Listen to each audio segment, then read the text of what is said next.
एक बार शिवाजी महाराज को और उनके बेटे को औरंगजेब अपने पास कैद कर लेता है, मतलब उनको बंदी बना लेता है।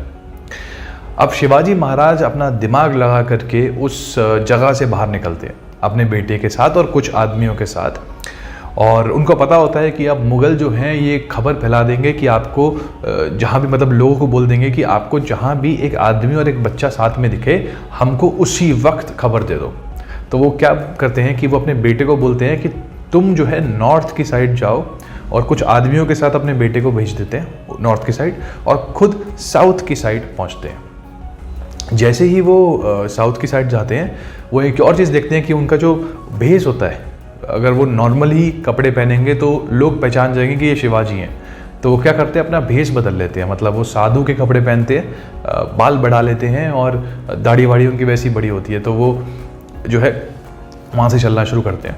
अब क्योंकि उनको महाराष्ट्र जाना है अपने किले के अंदर और रास्ता बहुत लंबा है, तो रास्ते में उनको अलग अलग घरों में रुकना पड़ता है और खाना खाना पड़ता है। मतलब बेसिकली क्योंकि साधु को हमारे देश के अंदर खाना खिलाना पुण्य का काम होता है, तो इसीलिए वो रास्ते में कई घरों में रुकते हैं, कई घर के लोग उनको घर में बुलाते हैं, खाना खिलाते हैं और फिर वहाँ पे थोड़ा सा रेस्ट करके वो आगे चले जाते हैं।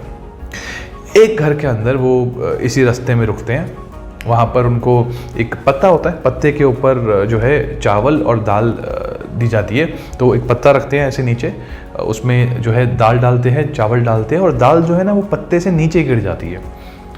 तो वो जो लेडी वहाँ पर खड़ी होती है जिसके घर के अंदर शिवाजी महाराज जो है खाना खा रहे होते हैं, वो कहती है कि आप तो शिवाजी हो। और उसी वक्त शिवाजी महाराज जो थे वो एकदम से हैरान हो जाते हैं कि मैंने जो भेष बना रखा है मेरे लोग मुझे नहीं पहचान पा रहे हैं, ये लेडी जिसने मुझे आज तक कभी देखा भी नहीं होगा ये कैसे पहचान गई कि मैं शिवाजी हूँ। तो वो लेडी कहती है कि मेरा कहने का मतलब है कि आप शिवाजी की तरह कर रहे हो जो आप कर रहे हो। तो शिवाजी ने बोला क्या मतलब, मैं समझा नहीं।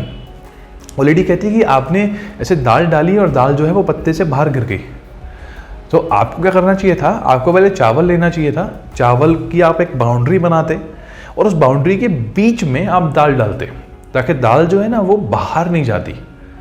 और शिवाजी महाराज एकदम से सोचते हैं लेकिन इससे आपको शिवाजी महाराज की कैसे याद आई, क्योंकि शिवाजी महाराज ने भी तो यही किया, उन्होंने किले पे किले बनाते गए लेकिन उसको सिक्योर्ड नहीं किया। मतलब उन्होंने बहुत सारे किले बना लिए, बहुत सारे किले हासिल कर लिए लेकिन उसको सिक्योर्ड नहीं किया, जिसकी वजह से जैसे मुगल ने अटैक किया उसी एक एक करके वो सारे के सारे किले उनसे चले गए और उनको औरंगजेब ने पकड़ लिया और अपने पास कैद कर लिया था। सो शिवाजी महाराज को इसी समझ आती है कि हाँ, मतलब शायद मैंने ये गलती करी कि मैंने किलों को बना तो लिया, मतलब किलों को हासिल तो कर लिया लेकिन उसको सिक्योर्ड नहीं किया। इसी वजह से कोई भी अगर अटैक करता है किले पे तो किला जो है मेरा उसके हाथ में चले जाता था।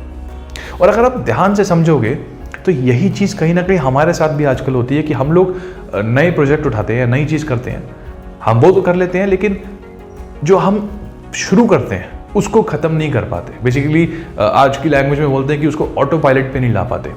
मतलब अगर हम कुछ शुरू कर रहे हैं और हम उसके बाद उसको ऑटो पायलट पे ले आते हैं कि भाई अगर हम इसमें नहीं भी हों तो भी ये चलता रहे, तो जो है बहुत ही सक्सेसफुल मॉडल बनता है कि एक एक करके हम सारी की सारी चीज़ों को शुरू करते हैं, उसको ऑटो पायलट पे लाते हैं और नई चीज़ पे जाते हैं, फिर उसको शुरू करते हैं, उसको ऑटो पायलट पे लाते हैं और फिर नई चीज़ पे जाते हैं। नहीं तो क्या होगा, जो भी चीज़ आपने शुरू करी है वो एक एक करके अपने आप ख़त्म भी होती रहेगी। So it is very important for us that what ever you start, अगर आप बहुत सारी चीज़ें शुरू भी करते हो तो साथ साथ you need to make sure कि हम उस किले को, उस चीज़ को सिक्योर्ड कर दें कि कोई और उसको ख़राब ना कर पाए। My name is Gaurav Gera. Thank you so much for watching this video. I will see you in the next video. Bye bye.